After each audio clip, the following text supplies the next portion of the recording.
Mystery और thriller movies अगर आपको देखना पसंद है तो इस वीकेंड दो ऐसी मूवीज आई है जो कि हिंदी में भी अवेलेबल है और घर बैठे नेटफ्लिक्स पे देख सकते हो। और ये दो मूवीज है ऑफिसर ऑन ड्यूटी नाम की मलयालम मूवी और रिविलेशंस नाम की कोरियन मूवी। जहाँ सबसे पहले अगर हम बात करें ऑफिसर ऑन ड्यूटी की तो इसके अंदर हमें कुंचको बोबन और प्रियामणि लीड रोल में देखने को मिलने वाले हैं, जिसमें एक ऐसा पुलिस ऑफिसर दिखाया गया है जो कि हाल ही में डिमोट हुआ है और अपने एंगर इश्यूज से डील कर रहा है। और इस कैरेक्टर का इंट्रोडक्शन देख के मुझे लग रहा था कि आज कुछ बवाल हो जाएगा। इतनी ब्रूटल तरीके से इसका इंट्रोडक्शन दिखाया गया है जो कि काफी रियलिस्टिक भी है। पर जैसे जैसे मूवी की कहानी आगे प्रोग्रेस करती है इस कैरेक्टर को और ज्यादा एक्सप्लोर किया जाता है और फिर इसका जो ब्रूटल बिहेवियर और एंगर इश्यूज दिखाए गए हैं उसको काफी ज्यादा डम डाउन करके हमारे सामने रखा गया है, जिसका रीजन भी मूवी के अंदर ही बताया गया है, जो कि मैं आपके लिए स्पॉइल नहीं करूंगा। और मूवी की कहानी जिस तरह से एक गोल्ड चेन से स्टार्ट होती है और फिर किस तरह से उसके अंदर ट्विस्ट एंड टर्न्स आते रहते हैं वही हमें इस मूवी के अंदर देखने को मिलता है। और अगर आपको क्राइम पेट्रोल देखना पसंद है तो उसको काफी स्टाइलाइज और नॉन लीनियर वे में अगर आप देखना चाहते हो तो ये मूवी कुछ कुछ हद तक वैसी ही आपको फील होगी। और साथ ही 2 घंटे की ये मूवी आपको पूरी तरह से एंगेज और हुक करके रखने में कामयाब होती है। मूवी के टेक्निकल पॉइंट्स की बात करें तो वो इसका सबसे बड़ा प्लस पॉइंट बन जाता है, क्योंकि मिस्ट्री और थ्रिलर टाइप की मूवी होने के बावजूद भी इसके अंदर कार चेसिंग और एक्शन के जो सीन्स दिखाए गए हैं और उनकी जो कोरियोग्राफी और कैमरा वर्क दिखाया जाता है वो काफी ज्यादा यूनिक और सुपीरियर फील होगा। और इसी के चलते थ्रिल का जो लेवल है वो काफी ज्यादा बढ़ जाता है। और साथ ही म्यूजिक और गानों का जो यूज किया गया है, जहाँ पे विलन्स के लिए बैकग्राउंड में रैप सॉन्ग यूज किए गए हैं, उनका जो म्यूजिक रखा गया है वो काफी अच्छी तरीके से सेट हो जाता है। और साथ ही जो मेन विलन दिखाए गए हैं या फिर विलन का ग्रुप दिखाया गया है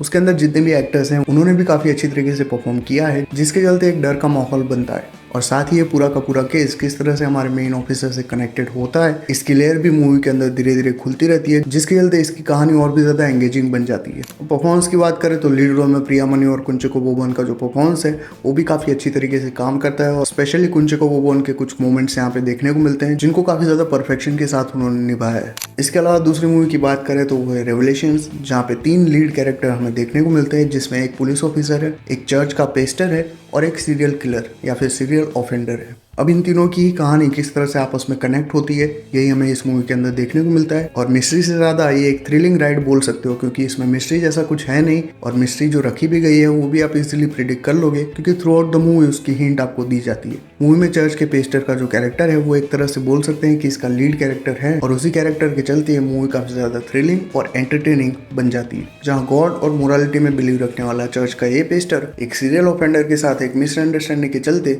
फाइट में उलझ पड़ता है और उसके नतीजे उसको किस तरह से भुगतने पड़ते हैं, यही से मूवी की मेन कहानी शुरू होती है। पर इसके बाद इस पेस्टर की लाइफ किस तरह से चेंज होती है और धीरे धीरे वो अपने बिलीफ सिस्टम को किस तरह से चेंज करता है ये इस पूरी मूवी की हाईलाइट बन जाती है। जहाँ कह सकते हैं कि ह्यूमन डिल्यूजन या फिर जेनेसिस की स्टाइल में कहे तो डिलुलू के साथ लोग किस तरह से डील करते हैं, वो किस तरह से उनकी लाइफ को इम्पैक्ट करता है और पुअर मेंटल हेल्थ को भी काफी अच्छी तरीके से एड्रेस किया गया है। जहाँ ये तीनों ही कैरेक्टर इस चीज को काफी अच्छी तरीके से रिप्रेजेंट करने में कामयाब होते हैं। अब परफॉर्मेंस की बात करें तो इन तीनों ही कैरेक्टर के रोल में जो एक्टर्स हैं उन्होंने काफी अच्छी परफॉर्मेंस दी है। पर पेस्टर के रोल में जो एक्टर हैं यानी कि रyu jun-yeol उन्होंने काफी अच्छी परफॉर्मेंस दी है। पर स्पेशली उनका एक सीन आता है जहाँ पे चर्च में वो एड्रेस कर रहे होते हैं बड़ी सी ऑडियंस को और उस टाइम उनका जो ब्रेकडाउन दिखाया गया है उसमें उन्होंने काफी अच्छा परफॉर्मेंस दिया है। इसके अलावा जैसे मैंने बोला कि मूवी के अंदर मिस्ट्री से ज्यादा थ्रिल रखा गया है और एक तरह से बोल सकते हैं कि कैट एंड माउस गेम चलता रहता है इन तीनों ही कैरेक्टर्स के बीच में। जहाँ पे पेस्टर के अलावा जो पुलिस ऑफिसर और सीरियल ऑफेंडर दिखाया गया है उनको लेके भी एक बैक स्टोरी दिखाई गई है जो कि उनकी प्रेजेंट सिचुएशन को काफी अच्छे से एक्सप्लेन करता है।